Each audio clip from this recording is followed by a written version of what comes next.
श्री कृष्ण श्री कृष्ण श्री कृष्ण श्री कृष्ण। गुरुर्ब्रह्मा गुरुर्विष्णु गुरुर्देवो महेश्वरः गुरुः साक्षात् परं ब्रह्म तस्मै श्री गुरवे नमः। तस्मै श्री गुरवे नमः। 25वां श्लोक हम साथ साथ पढ़ेंगे। केदस्य वसन्ति कुवासनाख्या कशोपदेयः सदसि प्रविद्या मातेव काया सुखदा सुविद्या किमेतदेवानवशा सुविद्या कुतो हि भीतिः सततं विधेया लोकापवादा भवकानना च को वातिबन्धो पितरश्च केवा विपत्सहाय परिपालकाय। कुतो ही भीति सततम विधेया। जीवन में दोनों की आवश्यकता है, निडर होकर के रहने की और डरने की भी। यदि डर नहीं हो तो हमारा अपने पर नियंत्रण नहीं रह सकता। प्यार से कुछ काम नहीं होता, डर से होता है। जैसे सिंगापुर में आप चले जाओ तो वहाँ जब अपने भारतीय लोग जाते हैं तो बड़े डिसिप्लिन से रहते हैं। कारण क्या है? प्रेम नहीं, डर है।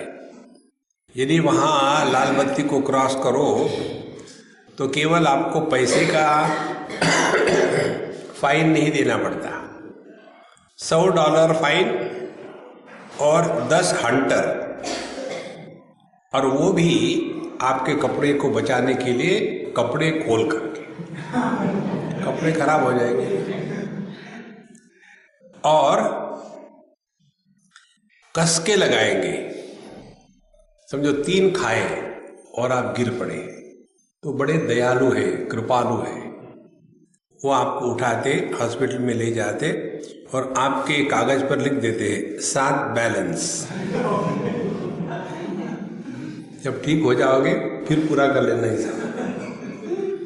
अब ऐसा डर जहां है वहां कौन उल्लंघन करेगा वहां के नियमों का? इसीलिए जीवन में दोनों चीजों आवश्यक है, डर और अभय। अच्छा, इसको भी समझना चाहिए। डर और डर का नहीं होना माने क्या? एक बार हम बच्चों के कैंप में, यही खंडाला की बात है, बच्चों को ये बता रहे थे अब इनको कैसे बिजी रखना। तो हमने कहा कि देखो, आज हमने जो सीखा है कि आदमी ने बिल्कुल निर्भय होकर के रहना है, तो इसको लेकर के आप कुछ कार्टून बनाओ और फिर उसके हम एग्जीबिशन लगाएंगे। तो बनाए कार्टून, और जो पहला कार्टून आया वो ऐसा था, दिखने के लिए बिल्कुल सिंपल, और जिस लड़के ने निकाला उसके मुख पर मक्खी जाके बैठे तो वो हिलाएगा नहीं, इतना स्थित प्रज्ञ था। और उसने कार्टून निकाला, पहला चित्र एकदम लाइन वाला, आई एम फियरलेस, पहला कार्टून ऐसा। दूसरा, सामने से ट्रक आ रहा है, फिर वो कहता है बट आई एम फियरलेस। तीसरा कार्टून आता है, ट्रक उसके ऊपर से चला गया, ये नीचे गिर गया। I think I have not understood I am fearless. फिर चौथा, सामने से एक छोटी सी बाइसिकल आती है, आई एम फियरलेस, तो बाइसिकल बाजू से जाती है, हाँ I think now I understood. देखो कितनी सुंदर बात है। दोनों बातें आवश्यक है, फियरलेस होकर के जीना और किसका भय होना चाहिए? लोक अपवाद भव काननाच। 2 बातें। लोक अपवाद माने जिस समाज में हम रहते हैं वहां के जैसे नियम इत्यादि है उसका पालन करना आवश्यक है। लोग क्या कहेंगे इसका भी अपने ऊपर प्रभाव पड़ता है। हमारा व्यक्तित्व समाज को छोड़ करके अलग नहीं होता, समाज का भी हमारे व्यक्तित्व पर प्रभाव पड़ता है। और इसीलिए व्यक्ति जब इसको लेकर के चले कि नहीं देखो मैं तो अच्छे घर का हूँ और मैं यदि दारू पीने लग जाऊंगा तो लोग क्या कहेंगे, इसीलिए मैं मदिरापान नहीं करूं, तो ये जो लोक अपवाद का डर है उसी के द्वारा हम अपने आप को अपने आप से बचाते हैं। इसीलिए इसका जरूर डर लगना चाहिए। दूसरा डर लगाने का तरीका ये है, यदि हमको इतना याद रहे कि हमारे हृदय में विराजमान भगवान जो भी हम करते हैं हमारे करने के पहले उनको पता चल जाता है, जो भी हम बोलते हैं हमारे बोलने के पहले उनको पता चल जाता है, जो भी हम सोचते हैं हमारे सोचने के पहले उनको पता चल जाता है। जब ये मालूम है तो हमारे व्यवहार में, बोलने में, विचार करने में अपने आप नियंत्रण आ जाएगा। इस प्रकार से लोक अपवाद का डर का तात्पर्य है हम अपने आप से अपने आप को बचाएं। आत्मैव आत्मनो बंधु आत्मैव रिपुरात्मनः। हम ही अपने सबसे बड़े दुश्मन हैं और हम ही अपने सबसे बड़े मित्र हैं। कुतो ही भीति सततम विधेया लोकापवादात् भव काननाच्च। या तो कहते हैं भव सागर या कहते हैं भव कानन। कानन माने जंगल। यह जो संसार रूपी जंगल है इससे अपने को डरना है। इसे डरने का तात्पर्य ये है कि इस जगत में यदि हम अपने मर्जी से रहेंगे, किसी भी प्रकार के नियमों का पालन नहीं करेंगे, तो हम ही इस जगत में अपने दुख का कारण बनेंगे।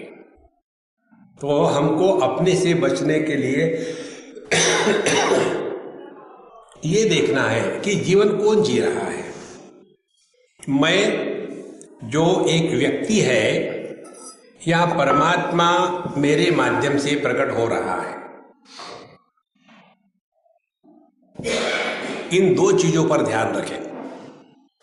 यदि हमारा ध्यान इधर रहे कि परमात्मा हमारे माध्यम से प्रकट हो रहे हैं, तो फिर इस जगत की लाभ हानि, सुख दुख, जय पराजय, इसका प्रभाव हम पर पड़ना कम हो जाएगा। इस प्रकार से समझदारी से जीना ये संभव है यदि इन चीजों का हमको डर लगेगा। डर नहीं है तो मनुष्य कुछ भी कर सकता है और वो हमेशा अपना सत्यानाश ही कर लेता है। को वाति बंधु पितरश्च केवा। दूसरे प्रश्न है हमारा अति बंधु। बंधु ये शब्द बंगाल में बहुत प्रयोग करते हैं। तो हमारा बंधु कौन है, अति बंधु माने हमारा बड़ा क्लोज फ्रेंड कौन है, और हमारे पितर कौन है, पिता कौन है। तो कहते हैं विपद सहायः अति बंधु भवति। जो हमारे कठिनाई में हमारा साथ देता है वही हमारा असली दोस्त है। और देखो महाराज, असल में तो हमको मदद करने वाला प्रभु ही होता है, बाकी के केवल एक निमित्त मात्र बन जाते हैं। इतना याद रखो तो आपको दुनिया में हर जगह दोस्त मिलेंगे, दुश्मन नहीं मिलेंगे। इसके एक दो उदाहरण दिए हम आपको। एक बार, बहुत पुरानी बात है, हम गए थे जर्मनी और वहाँ जाने के बाद जब उतरे एयरपोर्ट पर तो ट्रॉली लेने के लिए वहाँ यूरो के कॉइन डालने पड़ते, नहीं तो वो लॉक हो जाती है। अब हमारे पास तो कॉइन्स थे नहीं, नोट थी इंग्लैंड की, पाउंड्स। अब किसको चेंज पूछे, किसको चेंज पूछे, भाषा भी नहीं आती। तो हम इधर उधर परेशान हो रहे थे। उतने में वहाँ का एक जो काम करने वाला होगा वो आकर के मुझे कहता है कि रुको, इशारे से, और उसने अपने जेब में से निकाले 1-2 यूरो, उसमें डाल करके उसको खोला, मुझे दे दिया, ले जाओ। तो मैं जब उसको पैसे देने लग गया कि आप ले लो, 2-4 पाउंड मेरे पास है, तो उसने कहा कि कोई जरूरत नहीं, ठीक है, इतना काफी है। उस समय किसने मदद करी? माँ ने, बाप ने, गवर्नमेंट ने, पुलिस ने। देखो, तो हमको असली मदद करने वाला इस दुनिया में प्रभु ही होता है, और वही प्रभु दोस्त के माध्यम से प्रकट होता है, और वही प्रभु अपने रिश्ते नातों के माध्यम से पैदा होता है। तो पितर के वा हमारे माता पिता कौन है? परिपालका, ये जो हमारा अच्छा प्रकार से पालन पोषण करते हैं। ध्यान से सुनना।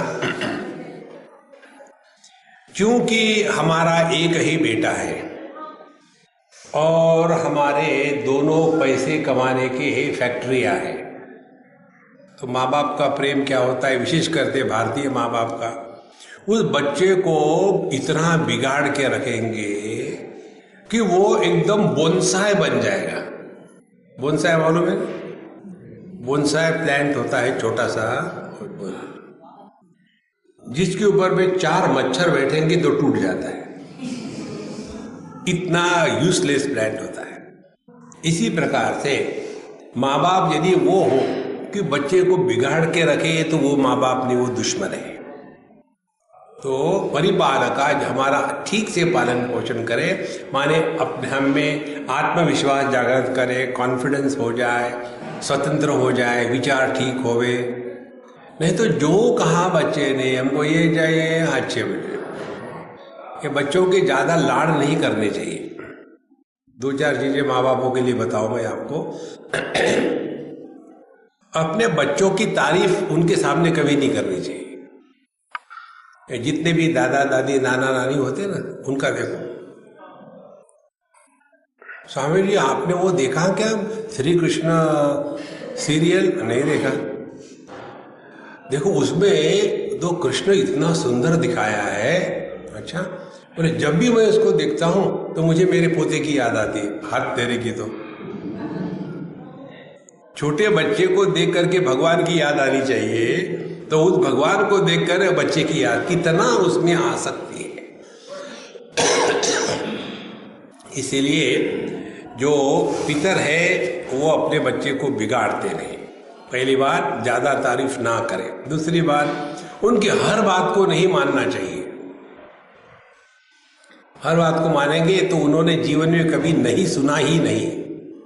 एक आपको हम मंत्र देते हैं, ट्राई करो जीवन में उतारने का। जीवन में नहीं कहने की हिम्मत होनी चाहिए और नहीं सुनने की हिम्मत होनी चाहिए, दोनों। जिसने जीवन में कभी नहीं कहा नहीं और जिसने कभी नहीं सुना नहीं, वो अपना गारंटी से सत्यानाश कर लेता है। इसीलिए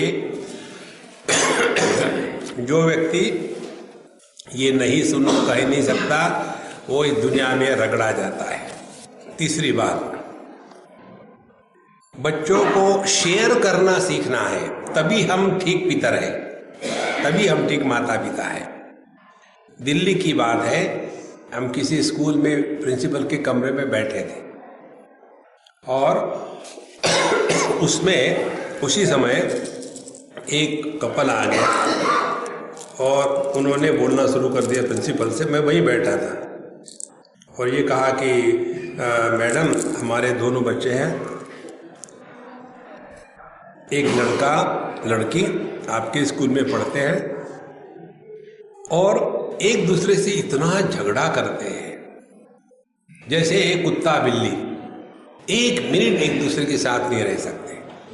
हम दोनों परेशान हैं, क्या करें? तो प्रिंसिपल कहती है, आप बड़े भाग्यवान हैं। बोले क्या भाग्यवान है? आपके प्रश्नों का, समस्या का समाधान करने के लिए स्वामी जी यहाँ उपलब्ध है। मैं जा रही हूँ क्लास लेने के लिए, आपको बताएंगे।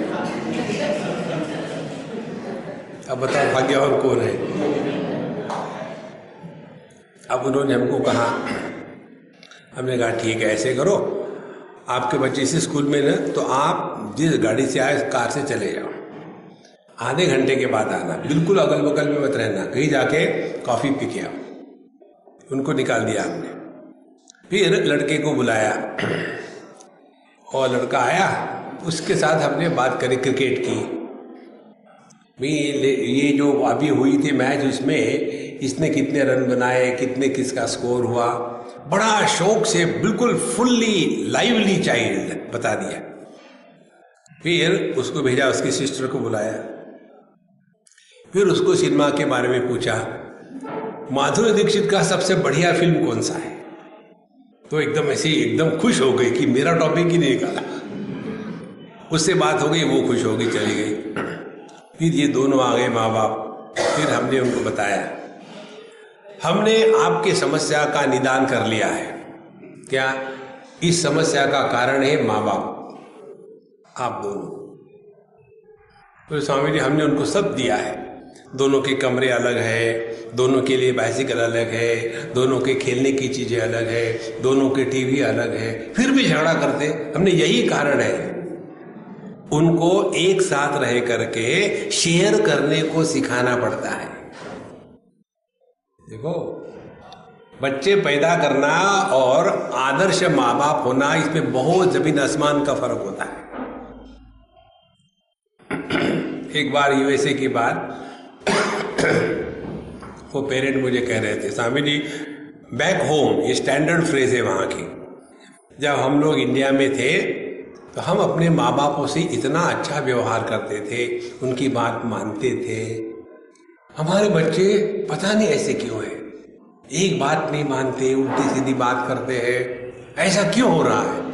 हमने कहा देखो, हम लोग भाग्यवान थे, हमको अच्छे माँ बाप मिले थे। वो बच्चे बेचारे ऐसे अभागी है कि उनको बेवकूफ माँ बाप मिले हैं। तो असली माता पिता वही है कि जो हमको परिपालका, हमारा पालन पोषण केवल शारीरिक नहीं बल्कि मानसिक, बौद्धिक, आध्यात्मिक चारों प्रकार से करे, तब वो हमारे पितर है। अन्यथा पीता है, पीते रहते हैं। बुद्ध्वान बोध्यम परिशिष्यते किम, शिव प्रसादम सुखबोधरूपम, ज्ञाते तु कस्मिन् विदितं जगत् स्यात्, सर्वात्मके ब्रह्मणि पूर्णरूपे। बुद्ध्वान बोध्यम परिशिष्यते किम, ऐसा ही प्रश्न मुंडकोपनिषद में प्रारंभ में आता है। वहां पूछते हैं शिष्य, कस्मिन्नु भगवो विज्ञाते सर्वविदं विज्ञातं भवति इति। हे भगवान, ये बताइए किसको जानने से सब जाना जाता है। तो वहां गुरु महाराज बताते हैं, द्वे विद्ये वेदितव्ये परा चैवा परा च तत्र अपरा ऋग्वेद यजुर्वेद सामवेद अथर्ववेद शिक्षा कल्प व्याकरणम निरुक्तम छंदम ज्योतिषमिति।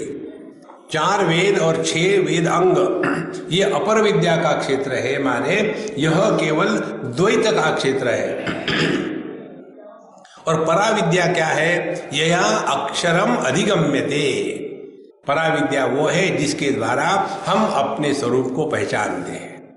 तो वो कौन सी विद्या है? बुद्ध्वान बोध्यम परिशिष्यते किम, जिसको जानने के बाद, जिसका अनुभव होने के बाद और किसी भी प्रकार की अनुभूति की इच्छा नहीं रहती। देखो, तो कहते हैं शिव प्रसादम सुख बोध रूपम। शिव प्रसादम सुख बोध रूपम का तात्पर्य है परमात्मा जो शिव प्रसादम, शिव माने हमारा भला कल्याण करने वाले। तो हमारा कल्याण इसी में है कि हम अपने स्वरूप को पहचानें। यही एक बात है, जिसको जानने के बाद, जिसका अनुभव होने के बाद अन्य किसी वस्तु की इच्छा नहीं रहती। देखो, ये जो मंत्र है ना, पूर्णमदः पूर्णमिदं पूर्णात् पूर्णमुदच्यते, इसके अनेकों अर्थ है। परमात्मा पूर्ण है, पूर्णमदः, उसी परमात्मा से प्रकट हुआ जगत, ये भी अपने में पूर्ण है, इसमें कुछ कमी नहीं है। इस जगत में हम भी आ गए तो परमात्मा भी पूर्ण है, जगत भी पूर्ण है, हम भी पूर्ण है। इसीलिए इस पूर्ण को यदि हमने जान लिया तो जगत में किसी के भी प्रति इच्छा भी बाकी नहीं रहेगी, ना लेना न देना। पूर्णमेवावशिष्यते, हम अपने स्वरूप में निष्ठावान हो जाते हैं। इसीलिए जीवन में अनुभव करने योग्य यदि कोई वस्तु है तो शिव प्रसादम सुख बोध रूपम। अब देखो, आदमी कहीं भी हो, कुछ भी कर रहा हो, कितना भी इम्पोर्टेंट काम हो, लेकिन जब नींद आ जाती है तो सब छोड़ छाड़ करके हम सुखबोध रूप में वापस चले जाते हैं। नींद का अनुभव सभी त्याग का अनुभव है।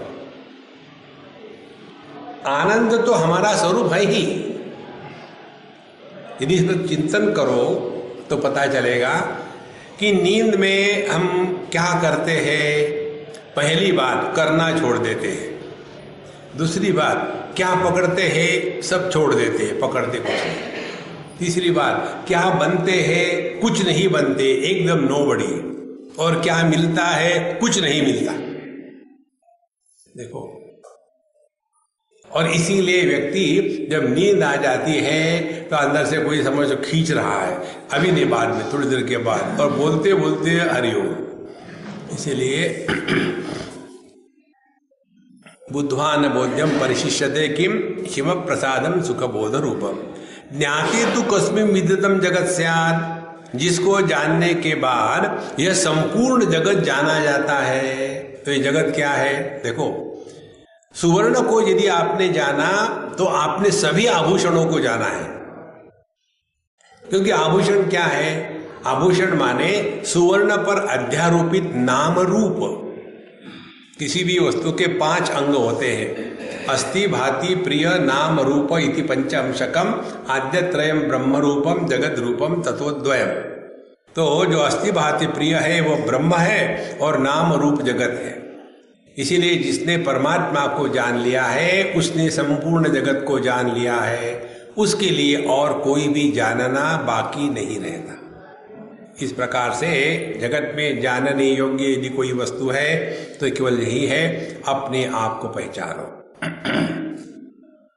हमारे हरिद्वार में बिरला घाट पर एक महात्मा रहते थे। और ऐसे जो महात्मा होते हैं ना, असली महात्मा, हम लोग टेलर मेड महात्मा है। एक टेलर की दुकान पर लिखा हुआ था, God created man, we create gentleman. देखो, यदि गॉड ने जिस मैन को बनाया उसको यदि टेलर नहीं बीच में आया, he is not a gentleman. इसी प्रकार से हम लोग टेलर मेड बाबा जी हैं। ये असली बाबा जी थे। और वो बाबा जी घाट पर ही पड़े रहते थे। एक टाट किसी ने दे दी, उसी को पहन के पड़े, कहीं ना जाना कहीं नहीं आना, वही उनका जीवन था। तो उनके पीछे किसी ने उनकी ही कहने शब्द लिखे थे, मनुष्य का जन्म केवल अपने आप को पहचानने के लिए मात्र है, बाकी सब व्यर्थ है। इतना ही लिखा था, बाकी कुछ नहीं लिखा। धर्म अधर्म पाप पुण्य बाकी सब बकवास है। देखो संतो, यही एकमात्र प्रयोजन है। और अपने आप को पहचान लिया तो फिर हमारे ही माध्यम से परमात्मा प्रकट होते हैं। इसको ऐसा समझो आप, एक कोई बच्चा है, गिर गया, लग गया उसको, और आप जा रहे हैं, पता नहीं बच्चे खेलते ही रहते, लग ही जाता है, चलो मदद करते नहीं, हम लोगों को लेट हो जाएगा, मदद के बाद में करेंगे। लेकिन ये बच्चा आपका बच्चा है, अच्छा मेरा बच्चा है, तो एकदम सब भूल गए और उठाने लग गए। देखो, इसीलिए हमको जानना यही है कि हमारे माध्यम से परमात्मा प्रकट हो रहा है, सब में हम ही है। यही जीवन की कृतकृत्यता है। किम दुर्लभम सद्गुरुरस्ति लोके सत्संगतिर्ब्रह्म विचारणा च त्यागो हि सर्वस्य शिवात्मबोधः को दुर्जयः सर्वजनैर्मनोजः।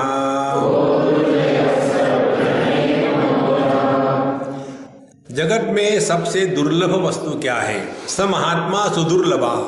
देखो, वासुदेव सर्वमिति स महात्मा सुदुर्लभा। 7वें अध्याय में भगवान श्री कृष्ण कहते हैं परमात्मा सुदुर्लभ नहीं है, महात्मा सुदुर्लभ है। क्योंकि परमात्मा इसीलिए सुदुर्लभ नहीं है कि वो कहाँ नहीं है, वो तो सब जगह है। लेकिन महात्मा इसलिए दुर्लभ है कि महात्मा कौन है ये हम पहचान नहीं सकते, क्योंकि हम है सीएच आत्मा। अब ये सीएच आत्मा महात्मा को कैसे पहचानेगा? इसीलिए हम जगत को वैसा ही देखते हैं जो हमने अपने आप को देखा है। हमने अपने आप को यदि अमीर देखा है तो दुनिया को अमीर गरीब देखेंगे। हमने अपने आप को स्वस्थ युक्त देखा है तो दुनिया में रोगी और अच्छे देखेंगे। देखो, इसीलिए क्या क्या दुर्लभ है इस दुनिया में? तो कहते हैं एक सद्गुरु, माने असद्गुरु भी होते हैं,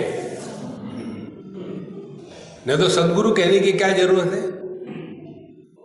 जब बताते हैं ये हमारा पहला लड़का है, इसका मतलब क्या है? दूसरा अभी लाइन में खड़ा है। जब एक ही लड़का होगा तो कोई कहेगा क्या ऐसा कि ये मेरा पहला लड़का है? कोई जरूरत ही नहीं कहने की। इसीलिए जब कहते सद्गुरु, इसका मतलब क्या है? असद्गुरु भी होते हैं। 5वें अध्याय में भगवान सन्यास की परिभाषा देते हैं। नेयस्य नित्य सन्यासी यो न द्वेष्टि न कांक्षति।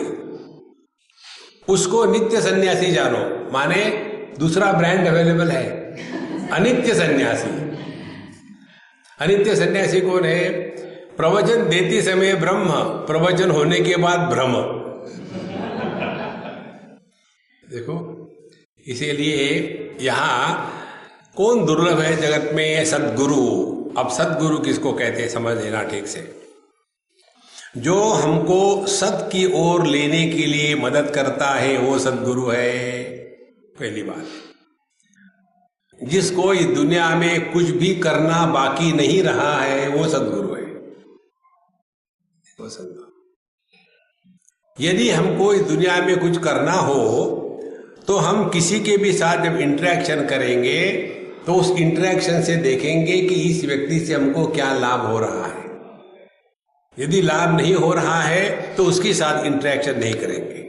देखो, कल्पना करो, समझो हमको हमारा स्टैचू बनाना है और वो भी ऑर्डिनरी सोने का स्टैचू बनाना है, तो सो जाओ, हम बना देते। नहीं, वैसे सोने का नहीं, सुवर्ण का। अच्छा, क्योंकि बुद्ध का एक स्टैचू वैसा भी सो रहा है। तो हम क्या करेंगे?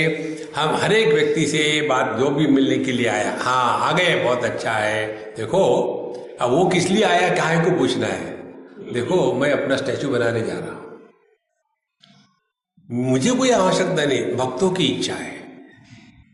आपकी आवश्यकता नहीं तो फिर आप क्यों बोल रहे हैं? नहीं, भक्तों ने कहा है, हम तो भक्तों के अधीन है। और इसीलिए फिर आपके नाम से कितना लिखो।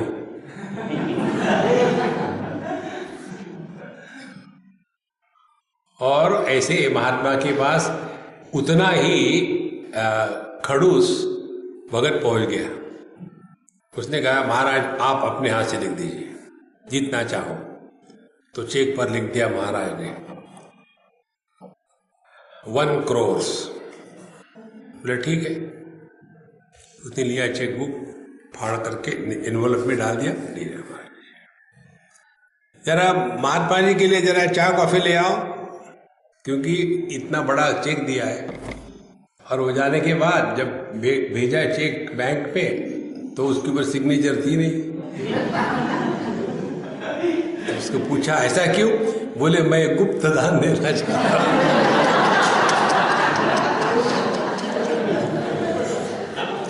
किसी को पता न चले किसी ने समझ में आ गए?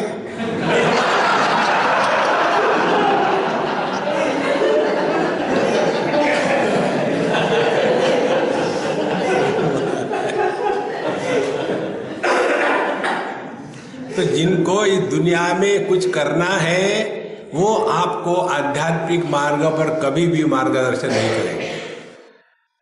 बहुत महत्व की बात है। सिंह, सांप और साधु मंडली लेके कभी नहीं चलते, क्योंकि कुछ करना है तो मंडली चाहिए। जब कुछ करना ही नहीं, इसलिए करना नहीं कि पूर्णमदः पूर्णमिदं पूर्णात् पूर्णमुदच्यते। देखो, इसीलिए पहली बात सद्गुरु की वो है कि जो हितोपदेष्टा हमारा भला करने के लिए तैयार है। दूसरी बात, सद्गुरु वो है जो हमको परिस्थिति निर्माण करके पढ़ाता है। हमारे अगल बगल में परिस्थिति निर्माण कर दे। जैसे भगवान कृष्ण सद्गुरु है, क्योंकि उन्होंने अर्जुन के सामने एक ऐसी परिस्थिति निर्माण कर दी कि जिस परिस्थिति के कारण अर्जुन को विवश होकर के ब्रह्म ज्ञान के लिए उनसे प्रार्थना करनी पड़ी। इतने सालों तक अर्जुन और भगवान साथ में रहे, अर्जुन ने कभी नहीं कहा तत्व ज्ञान के बारे में, कभी नहीं कहा। और भगवान को खुजली हो गई थी इसको ज्ञान देने की। तो भगवान ने क्या कहा कि ठीक है, मैं भी देखता हूं, मैं भी कच्चे गुरु का चेला नहीं। फिर उन्होंने उसके सामने ऐसी समस्या निर्माण कर दी। समस्या थी, हमारे जीवन में चैलेंजेस या समस्या दुश्मनों से नहीं आती,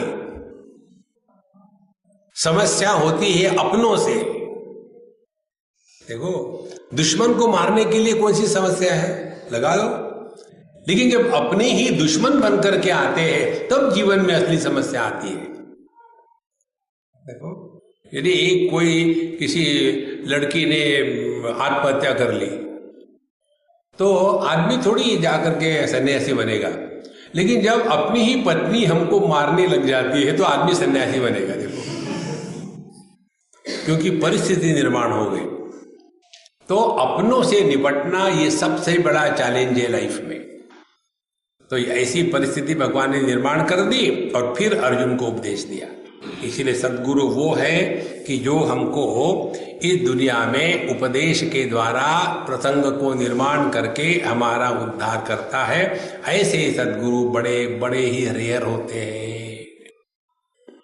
किम दुर्लभम सद्गुरुस्ति लोके। दूसरी बात, सत्संगति ही। सत्संगति का तात्पर्य है जीवन में सत्संग का मिलना बहुत दुर्लभ है। इसलिए दुर्लभ है कि सत्संग दुर्लभ नहीं है, हम उसके लिए अवेलेबल नहीं है। देखो, अभी हम लोग इसमें जितने लोग भी आए हैं, इसमें से देखो कितने हम ऐसे हैं कि जिंदगी में कभी सोचा भी नहीं था कि हम सत्संग को जाएंगे। ये तो ईश्वर का अनुग्रह होता है, तब जाकर के जीवन में सत्संग और साधु संतों का दर्शन होता है, अन्यथा नहीं होता। तो वो अत्यंत दुर्लभ है। अच्छा, भगवान का अनुग्रह किस पर होगा? जो लायक होगा उस पर होगा, नालायक पर नहीं होता। एक बार एक बच्चा फेल हो गया, उसने यूनिवर्सिटी पर केस करी और ऐसा कहा कि मेरे दोस्त को तो यूनिवर्सिटी ने ग्रेस मार्क देके पास कर दिया, मुझे क्यों नहीं किया? तो जज ने कहा तुम्हारा वकील कौन है? बोले मैं अपना वकील हूं। बहुत बढ़िया बात है। बोले बताओ तुम्हारे केस, तुम्हारे फ्रेंड का क्या रिपोर्ट है? बोले देखो जी, 50 मार्क लगते हैं पास होने को, उसको 47 मार्क मिले, यूनिवर्सिटी ने उसको 3 मार्क देके पास कर दिया, मुझे नहीं दिए। तुमने तो अपने केस बड़ी प्रिपेयर की, अच्छी बात है। अच्छा बताओ तुमको कितने मार्क मिले? बोले मुझे 100 में से 3 मार्क मिले।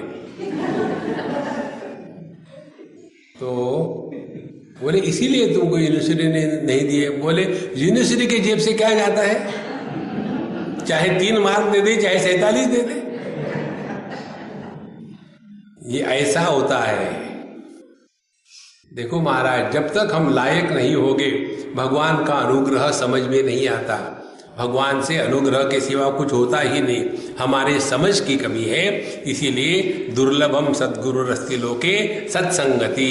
सत्संग में आने के बाद हमको परमात्मा के अनुग्रह की पहचान होने लग जाती है। यदि आप अपने जीवन में पीछे झांक के देखो, ऐसी एक आध घटना जिसके कारण आपका जीवन पूर्ण बदल गया हो, यही भगवान का अनुग्रह है। देखो, जब सपना अच्छा होता है ना, तब टूटता नहीं। सपने में आप बढ़िया जा रहे हो, सुंदर कार है, सुंदर कन्या बैठी हुई है, स्विट्जरलैंड में जा रहे हो और हिंदी सिनेमा के गाने चल रहे हो, ऐसा सपना टूटता नहीं। लेकिन सपने में ही जाके एक्सीडेंट हो गया तो एकदम सपना टूट जाता है। इसी प्रकार से इस जागृत सपना नहीं टूटेगा जब तक कि एक आध एक्सीडेंट नहीं होता। लेकिन फिर सवाल ये है कि हम लोग कितने सेंसिटिव हैं। कई बार हम लोगों की चमड़ी गेंडे के चमड़ी के जैसी होती है, उसमें सुई डालो तो सुई टेढ़ी हो जाती है।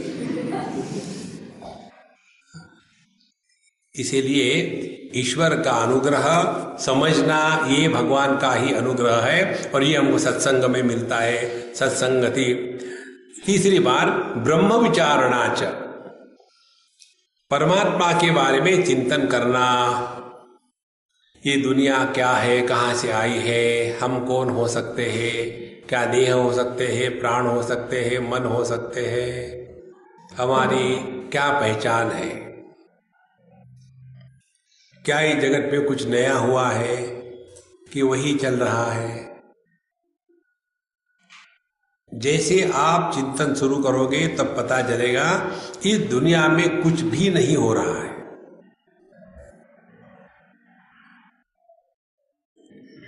ये दुनिया वैसी ही है जैसा अपना सपना होता है। सपने में हम अच्छा बुरा देखते हैं, सपना टूटने के बाद वो अच्छा बुरा कहाँ गया। उसी प्रकार से यह जागृत सपना जब तक चलता है ना, तब तक ही ठीक लगता है। इसी जागृत सपने में एक एक्सीडेंट हो जाता है तो एकदम नींद खुल जाती है। और फिर प्रश्न आता है, कस्तम को हम कुतमायाता कामे जननी को में ताता। फिर प्रश्न आता है कि हम कौन है, कहाँ से आए, क्या ये लाइफ है। और इसीलिए ब्रह्म विचारणा का तात्पर्य है हम अब चिंतन करने लग जाते हैं, चिंता नहीं करते। नॉर्मली हम लोग चिंता करने में लगे हुए हैं, तो दुर्लभ क्या है, चिंता नहीं है।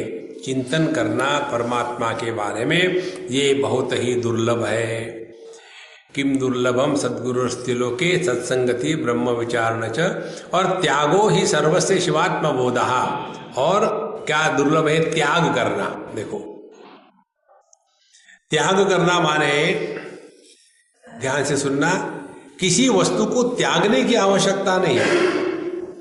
त्याग करना माने केवल इतना समझना कि इस जगत में कभी भी कुछ अपना नहीं था, कुछ अपना नहीं होगा। हम किसी अन्य की पत्नी को डाइवोर्स नहीं दे सकते, पत्नी अपनी हो तो डाइवोर्स दे सकते हैं।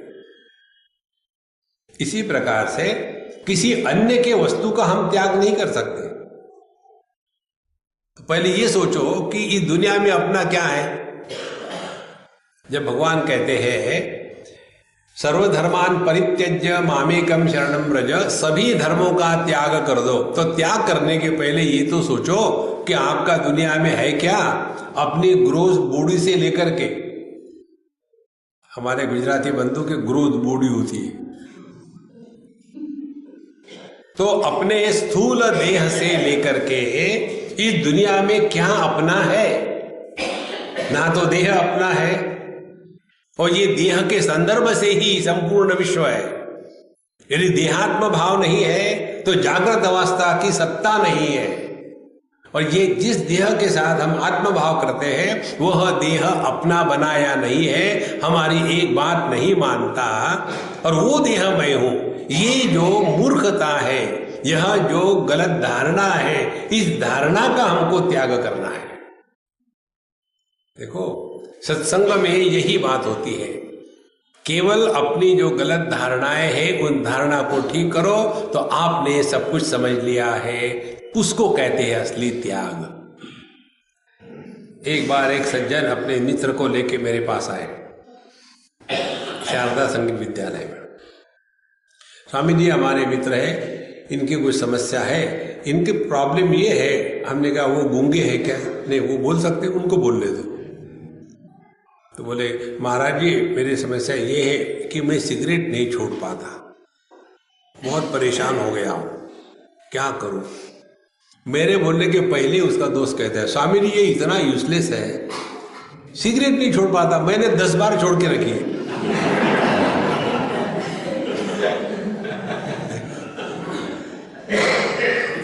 तो इस जगत में त्याग करना माने पहले ये समझ लेना कि क्या है हमारा इस जगत में कि जिसका हम त्याग करें। तो जैसे आप चिंतन करोगे तब पता चलेगा इस जगत में हमारा कुछ भी नहीं।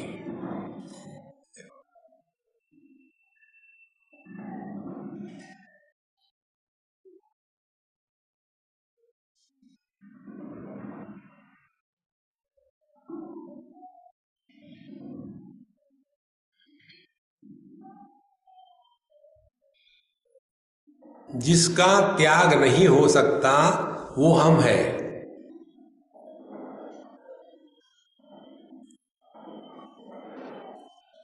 जिसका त्याग हो सकता है वो हम नहीं है।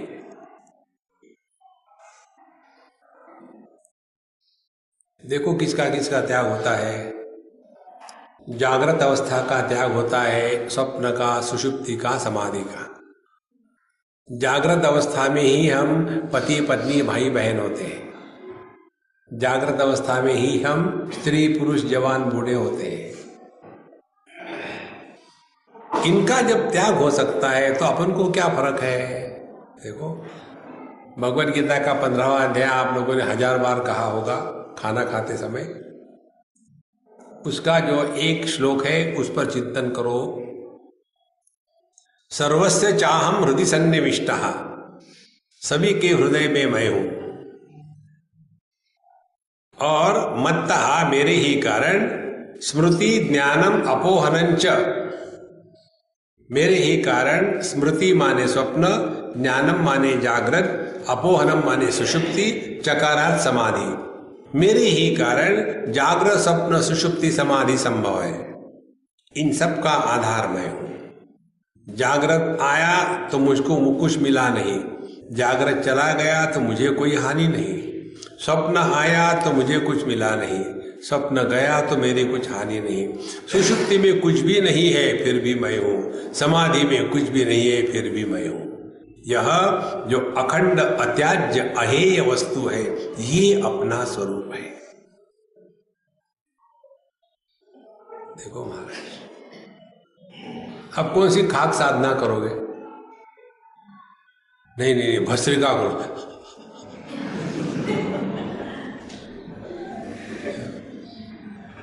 ये जितने भी आसन है ना सबके सब एनिमल आसन है।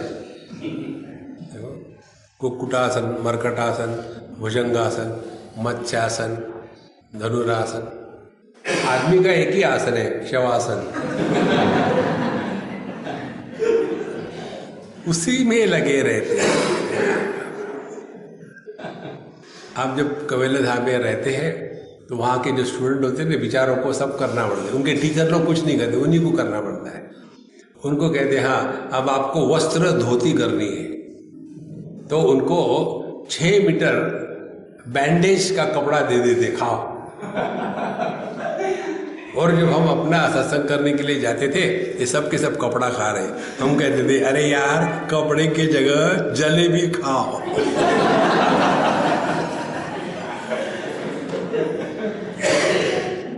देखो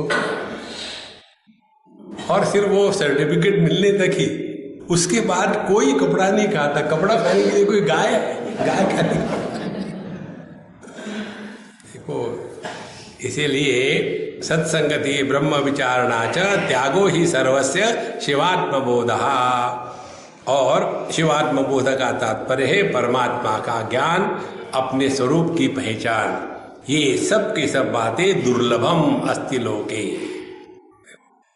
बाकी सब चीज आपको मिल जाएगी। तो सद्गुरु जो हमको योग्य दिशा में चलाने के लिए सहायक बनेगा, सत्संगति जो सत्संगति के द्वारा हमारे गलत धारणाओं को तोड़ देगा, ब्रह्म विचारना जो ब्रह्म विचार करने के लिए हमको प्रेरित करेगा और अपने जीवन में उसी प्रकार से प्रकट करेगा। त्यागो ही सर्वस्य, और इस जगत में किसी भी वस्तु का अपना कह करके वो उसमें दफनाया नहीं जाएगा। शिवात्म बोधः, अपने कल्याण स्वरूप परमात्मा स्वरूप का अनुभव। ये बातें दुनिया में अत्यंत दुर्लभ है। को दुर्जयः, और जय करने के लिए, जीतने के लिए बहुत कठिन कौन है?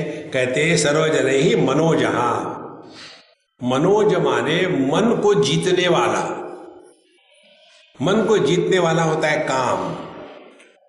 देखो, कामारी शिव जी का एक नाम है, कामारी, जो काम को जला के भस्म कर दिया है।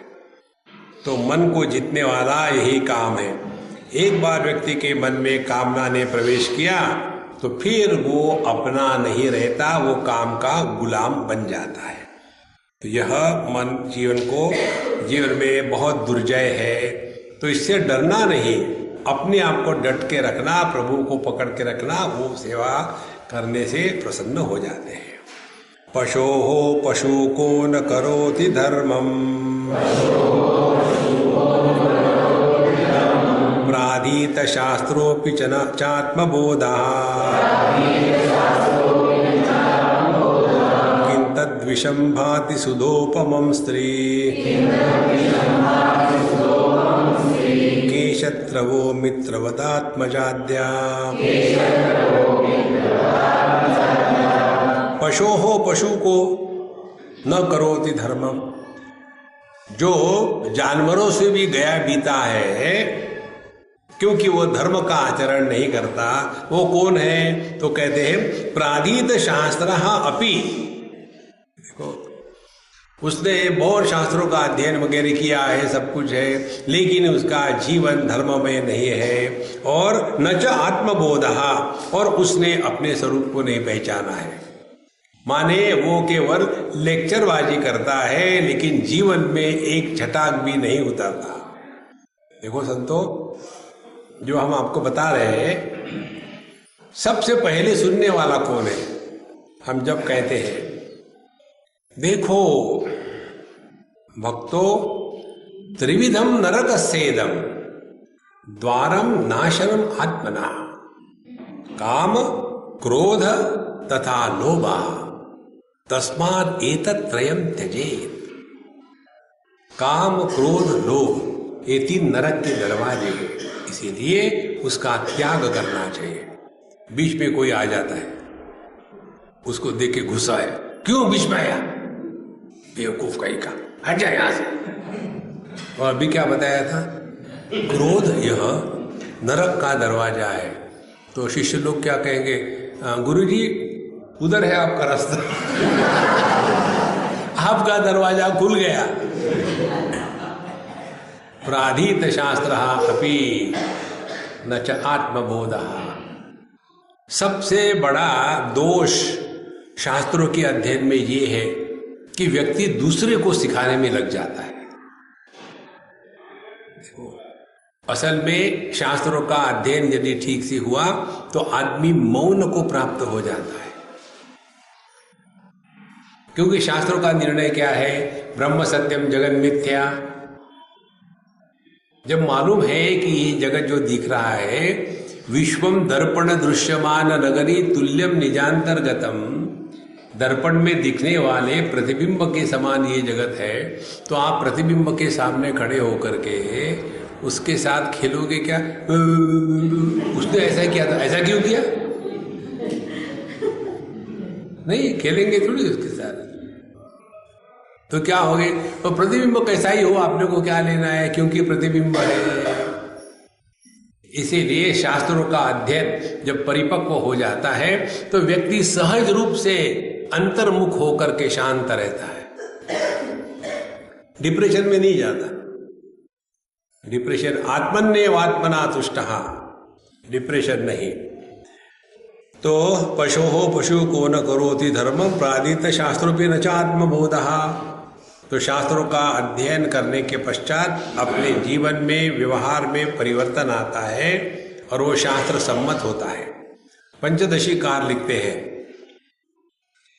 साधक ने ये कल्पना नहीं करनी चाहिए कि कुत्ते हैं, गधे हैं, उनके जैसे कहीं भी पड़े हैं, कुछ होता नहीं क्योंकि मैं देह नहीं हूं, मैं देह के परे हूं। ऐसा कल्पना करके आध्यात्मिक साधना नहीं करनी चाहिए। आध्यात्मिक साधना कर पूज्यस्व भव, इतनी श्रेष्ठता को पहुंच जाओ कि आपके होने मात्र से लोगों का कल्याण होवे, तब जाकर के पूजनीय होता है। इसीलिए शास्त्रों का अध्ययन करने का तात्पर्य, अपने आप को कहीं कहीं देख लिया, अमुक अमुक महात्मा थे, वो गटर में पड़े रहते थे और वो कुछ भी खा लेते थे, इसीलिए उनका नाटक करने लगोगे तो वो तो नहीं हो जाओगे, लेकिन सत्यानाश जरूर हो जाएगा। वो करते नहीं, वो होते हैं वैसे। इसीलिए आध्यात्मिक साधना नकल नहीं होती किसी की, it is not a mimicry, अन्यथा हम अपने आप को धोखा देंगे। किंत्वदिशन भाति सुधोपमं त्रि, किन तक वो क्या है कि विष होते हुए भी सुधा माने अमृत के जैसा लगता है। वो क्या है कि जो विष होते हुए भी अमृत के जैसा लगता है, कहते स्त्री। देखो देखो भगवान शंकराचार्य का ग्रंथ, मुझे मत कहना कुछ, मेरी आप हमेशा लेडीज के अगेंस्ट हो। तो जो दिखने के लिए तो एकदम अमृत तुल्य लगता है, लेकिन है भयानक चीज, और वो है स्त्री। इसीलिए और चौथी बात है के शत्रवः मित्रवत आत्मजाद्या, और हमारे दुश्मन कौन है दुनिया में? दुश्मन वही है कि जो अपने हैं, आत्मवत आत्मजा, अपने बच्चे इत्यादि, वही अपने दुश्मन है। देखो बच्चे कैसे दुश्मन होते इसके बारे में थोड़ा चिंतन करेंगे। जिनको बच्चे नहीं होते वो दुखी है, तो बच्चे नहीं होने के कारण दुखी। जिनको बच्चे हैं वो भी दुखी है, इसलिए दुखी है कि देखो ना बच्चा है लेकिन ये पढ़ाई नहीं करता, दुखी है। तीसरा, बच्चा है पढ़ाई भी करता है लेकिन शादी नहीं करना चाहता, बाबा जी बनना चाहता है। स्वामी जी बता क्या करें? अब तू मुझे पूछ रहे, मैं ठीक है बच्चा बाबा जी। बच्चों को लेकर के जहां दशरथ साक्षात दुखी हुए, जिनके पुत्र भगवान राम थे, जब पुत्र भगवान राम होते हैं तो दशरथ को मरना पड़ता है। आपके पुत्र कबूतर है, कहां से मिलेगा? देखो दुख का एकमात्र यही कारण है। इसीलिए हमारे सिद्धांत जरा उल्टे हैं। जो बहुत भाग्यवान होते हैं ना, उनको बच्चे नहीं होते, बहुत भाग्यवान है। खूब रहो, आराम से रहो, मौज में रहो, घूमो फिरो, पूरी दुनिया देखो, एक दिन निकल के चले जाओ। लेकिन मरने के बाद कौन करेगा पिंडदान? अब तुमको क्या फर्क पड़ता है, मर जाओ। देखो एक माइक्रोवेव किसी को डोनेट कर देना, माइक्रोवेव से निकला हुआ खाना पिंडदान होता है। जो व्यक्ति माइक्रोवेव से निकला हुआ खाना खाता है वो पिंडदान का खाना है, गरम गरम करके दे देते हैं। इसीलिए अपना शत्रु यदि कोई है तो यही बच्चे पार्टी है। देखो संतो, अपना असली मित्र कोई है तो परमात्मा है, उसको पकड़ के रखो। और सच में देखा जाए तो हमारे जीवन में मदद करने वाला केवल प्रभु ही होता है और कोई नहीं होता। एक बार हम बम्बई में थे, बहुत पुरानी बात है, 30-40 साल पहले की। अंधेरी से हम जा रहे थे चर्च गेट की तरफ, स्लो ट्रेन में बैठे, क्योंकि हमको भीड़ भाड़ मजा नहीं आता। कि भीड़ ट्रेन में बैठने के लिए जाओ, इतनी भीड़ होती है कि हम अंदर, हमारी खड़ा बाहर, और जब उतरने का मौका आता है तो हम बाहर, हमारी लुंगी अंदर। इतनी भयानक भीड़। तो हम जब देखते हैं कि स्लो गाड़ी है, जाके खिड़की के पास बैठे शांति से। मुंबई में बड़ा मुश्किल है अपने से। तो गाड़ी निकली और पहला ही स्टेशन आने का रुक गई, क्योंकि कोई गड़बड़ी हो गई थी। बगल की ट्रैक में से फास्ट लोकल जा रही है, एक गई, दूसरी गई, तीसरी गई। एक लोकल में से एक लड़का गिर गया सामने, हमारे सामने गिरने के बाद ऐसे पेट के बल गिरा, उसका टिफिन इधर उधर हो गया, पुस्तकें इधर उधर हो गई, पड़ा रहा। और बॉम्बे के लोग देख रहे थे, मरेला क्या रे? दूसरा का मरेला नहीं रे, हाँ हिलता है ना, मरेला काहे का? फिर एक आदमी उतरा, उसने उसके हाथ को ठीक करके जरा बीच में डाल दिया, दो गाड़ियों के बीच में का जो रास्ता है वहाँ, और फिर चढ़ गया जैसे कुछ हुआ ही नहीं, क्योंकि फिर पुलिस का चक्कर होगा ना। उधर से फिर एक फास्ट लोकल आगे रुक गई। रुकने के बाद वो ड्राइवर ने कहा, इसको उठाओ, डालो अंदर में, पहुँचा देंगे वहाँ उसको बॉम्बे सेंट्रल हॉस्पिटल में। लोगों ने उठाया, उसको डाल दिया ट्रेन में, ले गए। अब मुझे बताओ, वहां मदद करने वाला कौन था? अपने को जीवन में मदद करने वाला केवल परमात्मा होता है, बाकी कोई नहीं होता।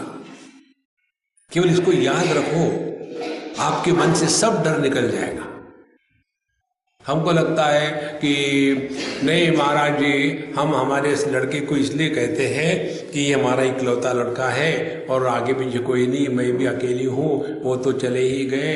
अब ये यदि शादी नहीं करेगा तो फिर इसका क्रियाकर्म कौन करेगा? तो मरने के लिए जीना है क्या, कि जीने के लिए जीना है? इसलिए सबसे बड़ा शत्रु कौन है? तो अपने ही, अपनों से बच के रहो। यदि आपका बिजनेस चल रहा है और उसमें बिजनेस में आपका सत्यानाश करना है तो अपने रिश्तेदारों को लगाओ पार्टनरशिप में, सत्यानाश गारंटी से। तो अपने जो है वही दुश्मन होते हैं। अच्छा महाराज, सबसे बड़ा अपना कौन है? मनीराम, अपना मन अपना सबसे बड़ा दुश्मन है। इसीलिए किसी की भी बात मानो, मन की बात कभी मत मानो। विद्युत चलम किम यवना धन यौवनायुः, दानम परम किम च सुपात्र दत्तम, कंठं गतैरप्य सुभीर्न कार्यम, किम किम विधेयम मलिनम शिवार्चा। विद्युत चलम किम, विद्युत के जैसा आया आया गया गया, ऐसा क्या है इस दुनिया में? आकाश में जब बिजली कड़कती है 2 क्षण के लिए आके चली गई। विद्युत चलम माने अपनी बिजली नहीं आई गई, आई नहीं फिर, ऐसा नहीं है। आकाश में कड़कने वाली बिजली जैसी क्षणिक होती है, आके चली गई, उसी प्रकार से क्या है? कहते धन, पैसा, दूसरी बात यौवन, अपना यूथफुलनेस और आयु, और अपनी उम्र पता भी नहीं चलता कब बीत गई। देखो महाराज, इसीलिए नलिनी दलगत जलमति तरलम तद्वज्जीवितम अतिशय चपलम। तो अपने जीवन में जब तक जिंदा है तब तक अपना भला कर लो, और अपना भला इसी में है कि मौज में रहो, दुखी मत होना। बस आपने सब कुछ पा लिया है, दुखी भी नहीं होने देते। जिन्होंने सत्संग किया है, जिन्होंने भगवद गीता का अध्ययन किया है, उनको दुखी होने का अधिकार नहीं। देखो, अब जब आपने निर्णय ले लिया कि मैं दुखी नहीं होऊंगा, उसके बाद आप पर ऐसे प्रसंग आएंगे कि हर बार आप दुखी हो सकते हो, तब आपकी परीक्षा समझ लेना, ये आपकी आध्यात्मिक परीक्षा है। देखो, आध्यात्मिक साधक के लिए जीवन का प्रत्येक अनुभव आध्यात्मिक परीक्षा होती है। और परीक्षा में हम कंप्लेंट थोड़ी करते, हमको बड़ा डिफिकल्ट है, हमको नहीं आ रहा, ऐसे नहीं, आपको तैयार रहना पड़ेगा। तो जीवन का हर एक अनुभव आध्यात्मिक परीक्षा है। देखो, फिर आप हमेशा तैयार रहोगे। दानम परम किंच सुपात्र दत्तम, और दान किसको कहते हैं? जो योग्य व्यक्ति को दिया जाए उसको दान कहते हैं। दान शास्त्र सम्मत होना चाहिए। पुणे की बात है, बहुत पुरानी।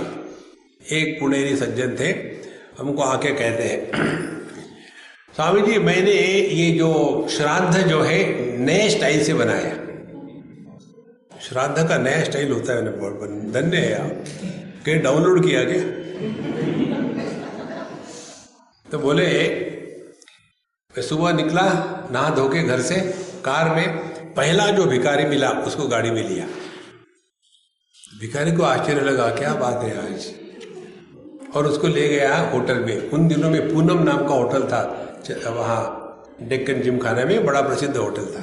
बोले मैं उसको पूनम में ले गया, फिर और उसको बताया इसको जो चाहिए खिलाओ, गधे घोड़े सब जो चाहिए खिला रहे, सब ऑर्डर दे दिए। और उसको कहा जो इतना मर्जी है खाओ, और वेटर को बोला बिल मेरे पास ले आओ, मैं दूंगा बिल, और पूरा, और कुछ चाहिए नहीं, इतना और चाहिए मांग लो, नहीं इतना काफी है, ठीक है। मैंने जाकर के बिल पे कर दिया। ये पंडितों को खाना खिलाने से कुछ नहीं मिलता, भूखे को खाना खिलाना चाहिए। तो मैंने ठीक किया ना श्राद्ध सेलिब्रेशन नए स्टाइल से। हमने कहा बिल्कुल ठीक है, तुम्हारे जैसा जब पुत्र होगा तो यही कल्पना करेगा कि मरने के बाद अगले जन्म में मेरा बाप जो है भिखारी बनेगा।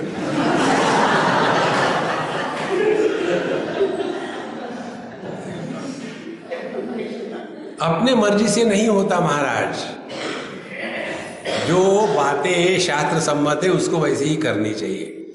श्राद्ध करना चाहिए, आपको किसने बताया? गूगल ने? किसने बताया? शास्त्रों ने बताया।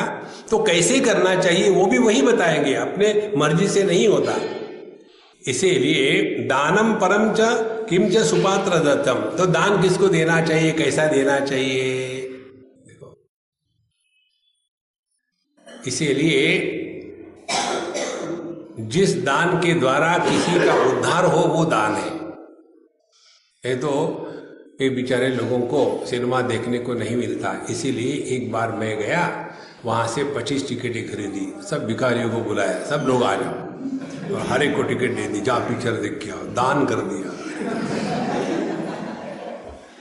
आपको लगता है ये कल्पना है? मैं ऐसे महात्माओं से मिला हूँ, इसीलिए बोल रहा हूँ, मैं हमेशा झूठ नहीं बोलता।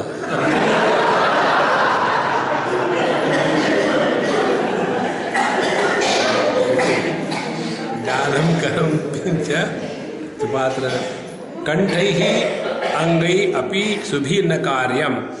हमारे प्राण निकलने का समय आया, मरते समय, उस समय व्यक्ति ने क्या करना चाहिए? कार्यम किम किम न विधेय किम मलिनम, क्या क्या करना चाहिए और क्या क्या नहीं करना चाहिए। जब हमारे प्राण देह से निकलने के लिए आते हैं तो कहते क्या नहीं करना चाहिए? पाप नहीं करना चाहिए। पाप नहीं करना माने मरते समय केवल परमात्मा का स्मरण ही करना चाहिए, दुनियादारी का स्मरण ना करें।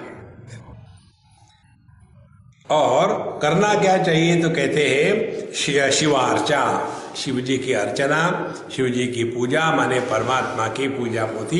इसीलिए बुढ़ापे में जाकर के अपने समय को पास करने के लिए, टाइम पास करने के लिए कोई ना कोई अनुष्ठान करने चाहिए। रामायण का पाठ करते रहो। देखो, हमारे एक मित्र है यश भाई, बहुत अच्छे हैं, पैसे की कमी नहीं, सब कुछ ठीक है, लेकिन उनका अध्यात्म कभी बंद नहीं होता।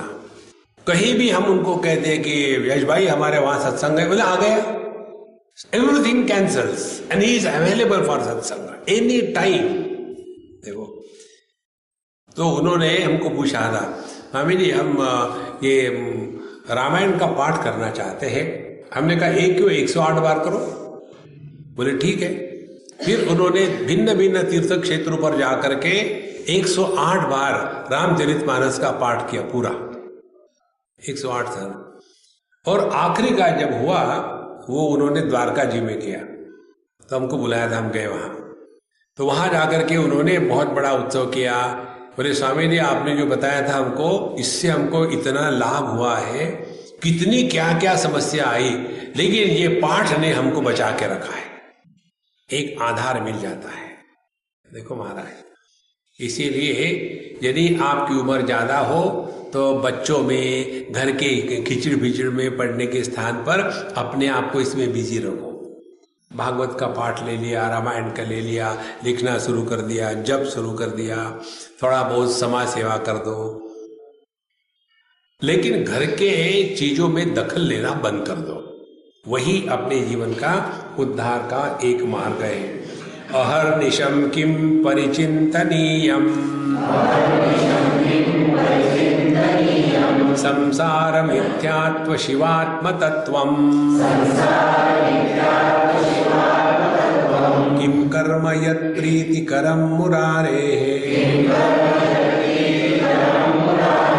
स्वास्थान कार्या सततम भवाब्धौ। अहर्निशम किम परिचिंतनीयम, हमेशा 24 घंटे दिन रात किसका चिंतन करना चाहिए? दो चीजों का। एक, संसार मिथ्यात्व, इस जगत को जब तक हम सत्य मानेंगे तभी तक इसके बारे में चिंतन करेंगे, और जब हमने समझ लिया ये जगत हमेशा ऐसा ही रहा है, इसमें अपने दिमाग को लगाना व्यर्थ है। देखो, यही आखिरी उपदेश भगवान श्री कृष्ण ने उद्धव जी को भागवत महापुराण में दिया था। उन्होंने कहा कि उद्धव, मैं जा रहा हूं और रोने धोने की बात नहीं, तुम चले जाओ, एक जगह में मत रहना, घूमते रहो। और जब घूमोगे दुनिया में तो 2-3 चीजों का ध्यान रखना। किसी की तारीफ मत करो, किसी की निंदा मत करो, किसी को आओ मत कहो, किसी को जाओ मत कहो। बोले इससे क्या होगा? इससे ये होगा कि तुमने ये जगत को सत्य नहीं माना। जिसको हम सत्य मानते हैं उसी पर टीका टिप्पणी करते हैं, उसी के बारे में चिंतन करते हैं। जिसको सत्य नहीं मानते उसके बारे में चिंतन नहीं करते। उदाहरण ले लो आप, हमारा ये गुजरात का अनुभव है। जामनगर में हम गए थे, जामनगर या भावनगर, कोई तो भी एक नगर है, वहां गए थे। तो उस शाम को हमारा प्रवचन नहीं था, दूसरे दिन से था। तो उन्होंने कहा कि स्वामी जी आज शाम को आप फ्री है, हमारे आश्रम में आइए। किसी का आश्रम था हमको याद नहीं। हाँ ठीक है, 5 बजे आइए। 5 बजे पहुंच गए। वहां 2-4 लोग, हमने कहा शुरू करते सत्संग। बोले नहीं स्वामी जी अभी तो लोग आए नहीं। हमने कहा आपने 5 बजे कहा था। नहीं, आपको 5 बजे कहा था, लोगों के 6 बजे कहा है, ताकि 1 घंटा हम आपके साथ बिता सके। तो हमने कहा अच्छा। ये बाहर में जो होंडा कार है किसकी है वो? बोले स्वामी जी मेरी है। मैंने चाबी लिखी, चलो मुझे कुछ देखना है उसमें। वो चाबी लिखे, बाकी लोग बैठे रहो। हम गए, मैंने चलो चलाओ, उन्हें गाड़ी बाहर निकल लो, 6 बजे वापस आएंगे। और फिर 1 घंटा क्या करें? अरे जहां मर्जी ले चलो। तो बोले यहाँ मंदिर है शिव जी का, चलो शिव जी के मंदिर में जाएंगे। वहां गए। अब वहां जाने के बाद सामने शिव जी है मंदिर गर्भगृह में, बीच में हम, पीछे हमारे सूर्य भगवान है। हमारी परछाया शिवलिंग पर पड़ी है। हमको ऐसा लगेगा क्या मेरे से मेरी परछाया भाग्यवान है। दर्शन लेके निकले। वहां जो परिसर था, आंगन था, कंपाउंड था, उसमें हम खड़े, क्योंकि टाइम पास करना था। उतने में कहीं से एक कुत्ता आ गया, और जहां हमारी परछाया पड़ी थी वहां आकर के पहले उसने साष्टांग दंडवत किया, फिर आत्मा प्रदक्षिणा करी, उसके बाद पूर्णमदः पूर्णमिदं पूर्णात् पूर्णमुदच्यते, उसने वहां हमारी परछाया पर अभिषेक कर दिया। तो हम ये कहेंगे क्या, शिव शिव शिव शिव, मुझे नहाना पड़ेगा, कुत्ते ने पेशाब कर दिया। तो जब परछाया शिवजी पर पड़ी तो पुण्य नहीं, कोई ग्लोरी की बात नहीं। यदि कुत्ते ने पेशाब किया तो कोई खराबी की बात नहीं, क्योंकि वो है ही नहीं। इसी प्रकार से ये जगत को लेकर के जब परेशान हम होते हैं ना, तब हमने ये जगत को सत्य माना है। अब मिथ्या का अर्थ समझ लो। संसार मिथ्यात्व, मिथ्या माने 3 बातें हैं। एक तो जो है सत्य, देखो जैसे हम बच्चों को पढ़ा रहे थे, इसी प्रकार से हमारे नाक के ऊपर में आंखें है ना, बोले हाँ है, इसको कहते हैं सत्य, है, होना, एग्जिस्टर, ठीक है। हमारे सर पर सिंग है क्या, नहीं है, इसको कहते हैं असत, नहीं होना। जब हम बोल रहे थे तो एक बच्चा इधर उधर देख रहा था, मैंने तू बता मेरे सर पर सिंग है क्या, बोले अभी तो नहीं दिख रहे।